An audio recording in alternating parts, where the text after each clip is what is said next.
Another fire witnessed in Port Moresby. Police hierarchy pledged to address discipline within the constabulary.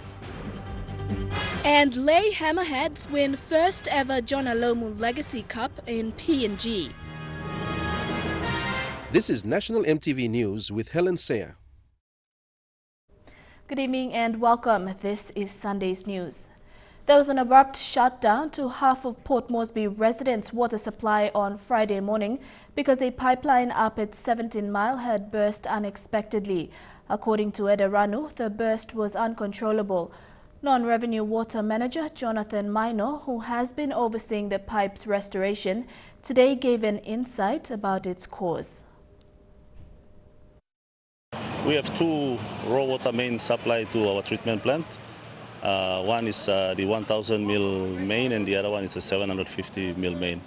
The 750 mil main gave way on Friday afternoon and we had to do an emergency shutdown to shut supply to the treatment plant. The pipeline, which has been around since the 1960s, had worn out over the years and gave in under intense pressure. The burst pipeline, he said, also reflected the demand posed by a ridiculously rapidly growing population in the city. Mino said the 750mm pipeline will be completely welded closed at the joints to avoid any future breaches.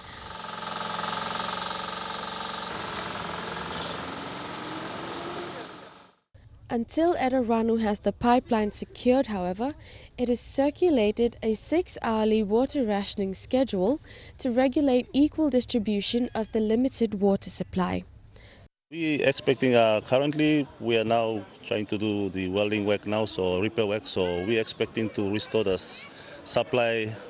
I'll say around tonight, maybe midnight. Before midnight, we should have the city back to normal. Edaranu apologizes for the service disruption and says consumers can find the emergency shutdown rationing schedule on Edaranu's Facebook page. Melissa Gaviro, National EMTV News. Police Commissioner Gary Baki says that lack of discipline has crippled the organization over the years. While underlying issues remain, Commissioner Baki says more efforts will be done to redirect the force under its reform. Discipline has come under the microscope of the Commissioners' Conference in Kimbe, West New Britain Province. The top hierarchy of the force met to iron out disciplinary issues and have set the way forward for the force. Police Commissioner Gary Baki says procedures will be reviewed. When you suspend a policeman within 21 days, the process of discipline has to be complete. Okay, it's not a new process. The process is always there, but we want to recuperate on it, get it back, and get it up on track. Reforming discipline was top on the agenda as a critical measure to regain public's trust on the force and for personnel to set form of integrity. What we are trying to do now is to redefine what has actually gone wrong, who is at fault, what is the cause of this particular problem. We fix the management. The use of firearms was also another concern, which has led to a number of alleged killings by police in the past years. I know you people are doing your job. Some of you are not doing your job. Some of us are not doing enough. Don't say every one of you are doing it. I am your commissioner and I'm telling you, we are not doing enough. Meanwhile, Commissioner Baki says respective divisional commanders will be coordinating from their offices and not from the headquarters during the 2017 general elections. The week-long Police Commissioners' Conference ended on Friday. Jack Lapave Jr., National EMTV News. Port Moresby has witnessed another fire. The Redtail Limited building at the Gordon's industrial area went up in flames this afternoon. The fire is believed to have started from an electrical fault. Tekla Gunga was at the scene and files this report. The fire started at 3:30 this afternoon. When EMTV arrived at the scene, which was 30 minutes after the fire started, there were 3 fire trucks with firefighters trying to put out the fire. A crowd gathered and watched as the fire quickly consumed the building, releasing thick black smokes into the air. While the focus was the Red Cell building, other firefighters were making sure the fire did not spread to other buildings.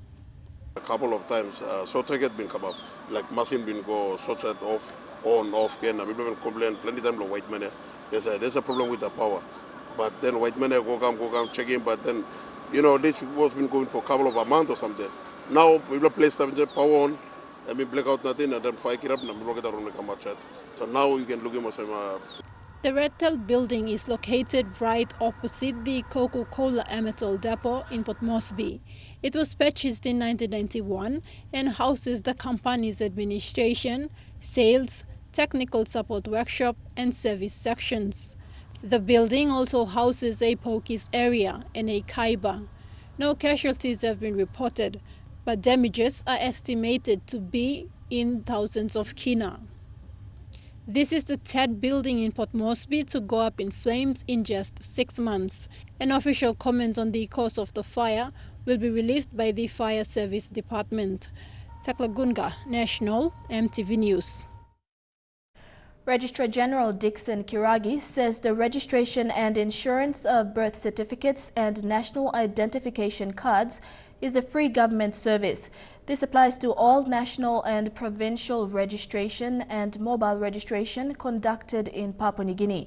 In a media statement, Mr. Kiragi said the Civil and Identity Registry had established a query counter dedicated to receive complaints. He urged the public to report officers from the Civil and Identification Registry who are found collecting money for the service. The help desk number is 313-3000 or email at helpdesk@pngnid.gov.pg. National EMTV News continues right after these short messages. Stay with us.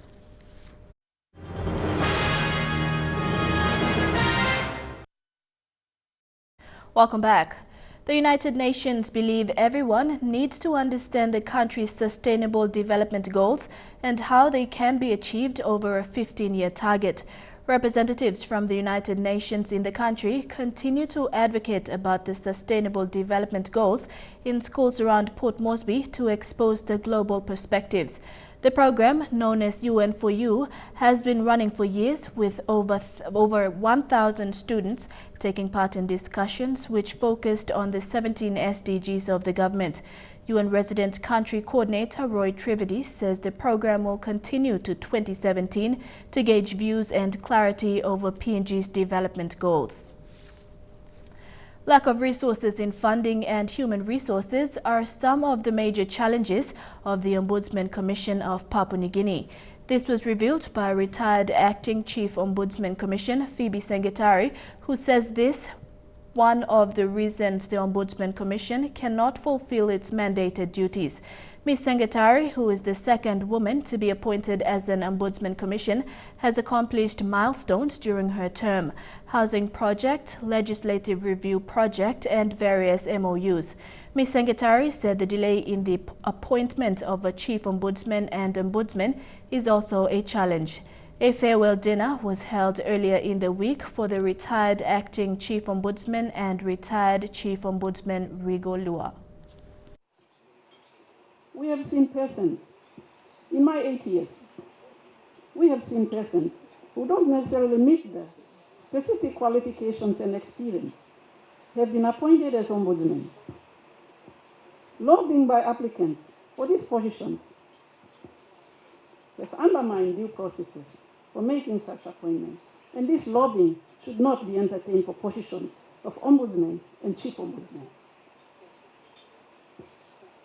It impacts on the integrity of the applicant and raises doubts as to whether the applicant has been appointed on merit or due to other reasons. Qantas, for the first time, will operate a direct link between Australia and Europe using Western Australia as the hub. This is the shortest and fastest version of the Kangaroo route in its 70-year history that will be operated by the Dreamliner, which is designed to offer improved comfort on the long-haul flights. Qantas Group Chief Executive Officer Alan Joyce says the history-making route would be a watershed for travel, tourism and trade. 100-kilometre journey will be the first time the two continents have been directly linked.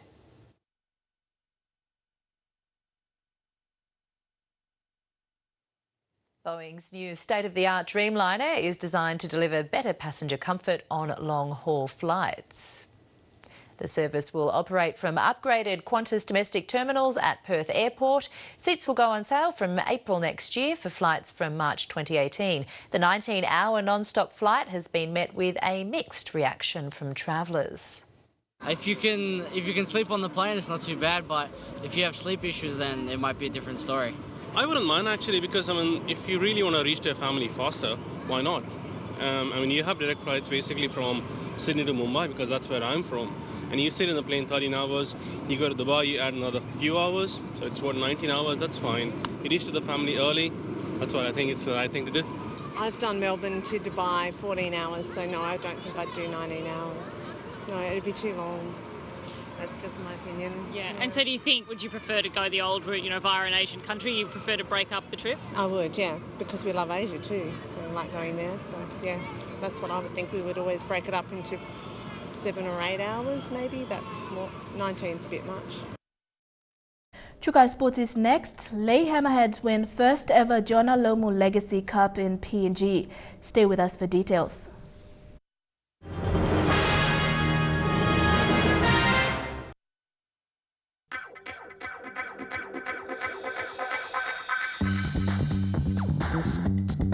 Chukai Sports.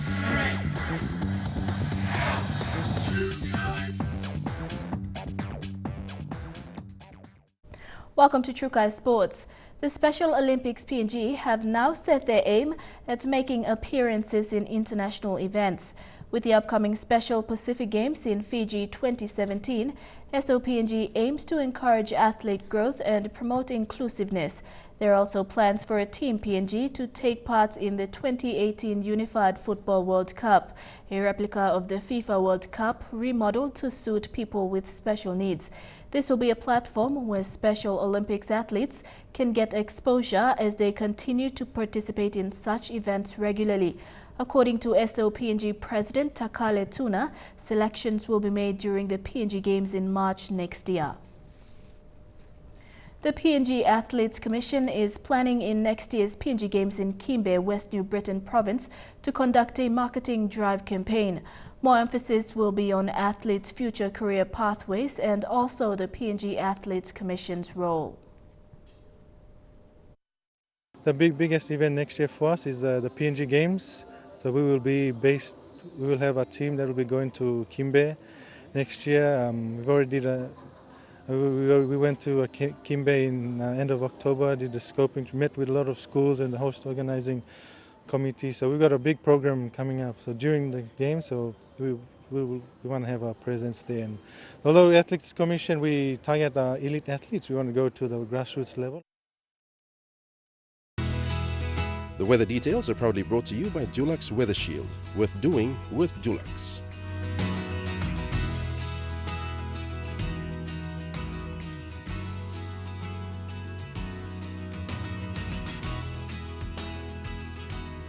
Looking at the weather forecast for tonight and tomorrow, in the southern region, mostly fine in Port Moresby and Alotau, few showers in Daru and Kerema, and some showers developing in Popondetta.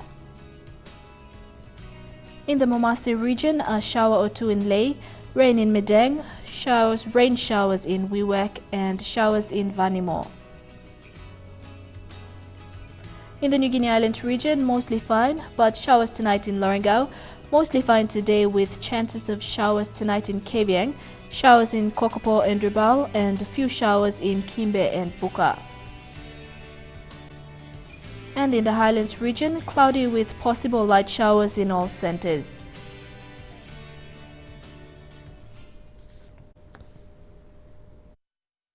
The weather details are proudly brought to you by Dulux Weather Shield. Worth doing with Dulux. Before we go, a quick look at tonight's top stories. Another fire witnessed in Port Moresby.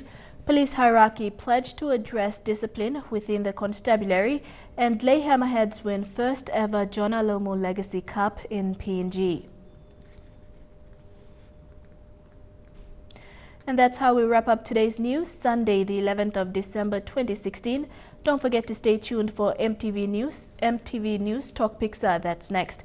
Pleasant viewing. Good night.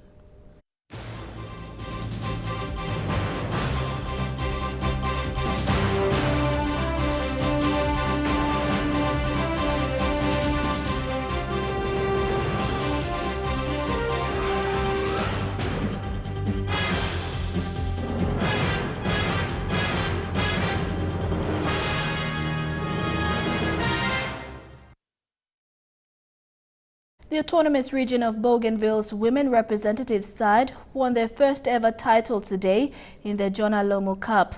The Black Orchid Lasses thrashed Port Moresby's Nova team 19-0 and claimed the bowl title. Their success comes from the continuous support of the AROB rugby unions in efforts to drive the women's rugby development on their island. Lae Hammerheads have defeated the AROB Black Orchids in the men's side 22-7 to win the first ever Jonah Lomu Legacy Cup in Papua New Guinea. Hammerheads showed pure class over the Black Orchids, leading 10-0 at half-time. Carrying their title forward as national provincial champions, the Hammerheads clocked in 2 more tries, while AROB struggled to match their brilliance. In the Women's Cup finals, Spartans defeated Wanderers 24-5. Continuing from yesterday's round 7 fixtures, the PIH Corporate Indoor Cricket concluded its remaining matches today. Credit Corp defeated IBS by 119 runs, while Oil Search lost to IRC by 33 runs. PAG scored 112 runs and beat Southern Cross with 91 runs. It is evident indoor cricket has generated interest. Since the introduction of the corporate competition, it has attracted a total participation of 50 corporate houses.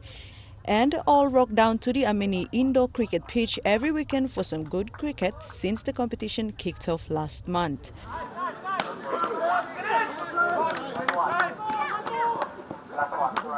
Today's remaining round 7 matches will also mark a break as all teams take time off from the pitch for the festive period. With most of the mixed division matches already out of the way as of yesterday, the men's division continued the matches today, where Puma Energy defeated NFA with 245 runs after 16 overs.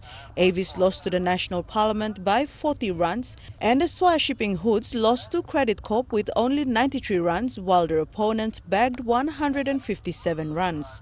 Other matches are currently on. The competition will resume on January 7th next year, which will also see the teams play out round 8 of the competition.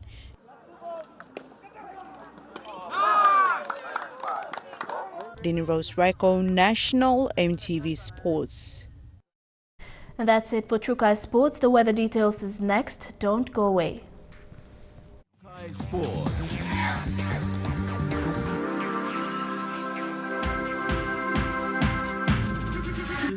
Trukai Sports.